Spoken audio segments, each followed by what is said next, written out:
Hello, I'm Isabella Duarte, and I'm an animation student at Woodbury University. I grew up not really having a realistic goal of what I wanted to do in the future. I realized I didn't really have a set idea of what I wanted to be, but I knew what I loved. I knew I loved drawing my characters. I knew I liked writing stories about them. So I heard about Woodbury University on the radio. My mom and I heard about it and we were like, oh cool, animation school. That sounds really fun. And so I was like, you know what? I'm gonna do that. I'm gonna create my own stories that I want to tell. And that's how I ended up here. It was just so refreshing. And then I started to get into a bunch of different mediums, and then seeing that the anime kind of art style started to carry over in America, and then I saw shows like Voltron, and I can see that style getting intertwined into American styles, and yeah, I really did enjoy it. I'm shady, you caught me on back. I'm not even used to that. Anyway, I do like the idea of, I would watch shows like Adventure Time, and as a kid, I was just like, wow, this art style is so simple. And that's how I found out about James Baxter for the first time. He's like a famous animator, and that's when I really started to get into more of the like, who are like the big animators, what have they done, what does it mean to be an animator? And it really just made me want to be like them and start getting into this career.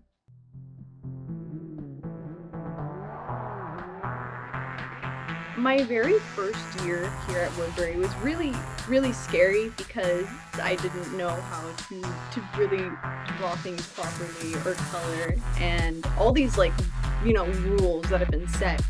It was just really overwhelming, and I noticed that I wasn't really doing as well as everyone else was, and I started to think like, am I in the right place? Do I belong here? Did I choose the wrong career? Am I wasting my time here? In my second year, when I came back, I had this 3D class, and I was like, oh no, 3D animation, a new thing to learn, a new thing to be bad at. But then I realized that I really liked it, and I actually, it was something that I felt like I could be good at. Shout out to you, Judy. Judy really helps bring this new love for 3D. We had this final project. It was a PSA for a commercial for the school. And basically the school had to choose one of our commercials to be used for the food for thought program. Commercial got chosen, and I was like, ours got chosen? Something that we made, something that I was a part of, got chosen for something. And that was really a moment where I was like, wow, maybe I do belong here. Maybe I can do this. And then even then, there was another project I did, exhibited at SIGGRAPH, which is this whole computer convention place. It just sounded so cool, and I was like, wow, I did something. I'm doing things and they're getting shown around. Maybe I am good enough to be here. And I kept trying, and I tried really hard, and now I'm at this point where my entire film is in 3D, and I love doing what I do. So my senior thesis film is called Sam and Winnie. And it's about this old man named Sam, and he lives alone in a cabin in the woods, and he has this little deer companion named Winnie, and Winnie stops by every day throughout the seasons, summer, winter, spring, and they hang out and they play. It's really cute.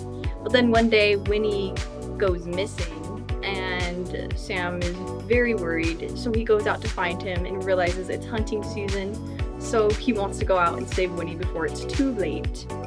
And so there was a lot of inspiration for my film. No, it's pretty, I was like, oh yes, sister, what should I make? She was like, zombie deer. That's literally how it went. So that's where the character design inspirations come from, of this really sickly, zombie-esque looking deer that appears later on. In this scene that we're about to see, it's pretty important foreshadowing scene. It's at the very beginning. He opens up the newspaper. It's like a close-up shot of what it's talking about in the newspaper, but it gets interrupted by Winnie placing his head down on the newspaper. But what it's saying, keep away from fruits, a new fungus has been found, be wary, be cautious. But by the time you've read it, you're too distracted by cute little Winnie coming up and wanting attention, and that's when Sam starts to pet him and grabs an apple, which has the fungus and spotting, and feeds it to him. And just unknowing that he'd fed him an infected little apple.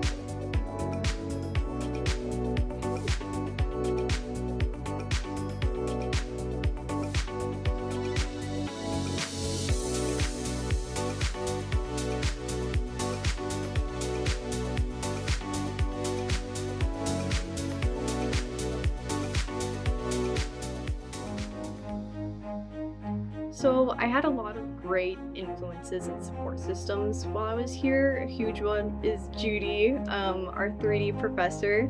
Honestly, so many of the professors here have been so understanding and helpful.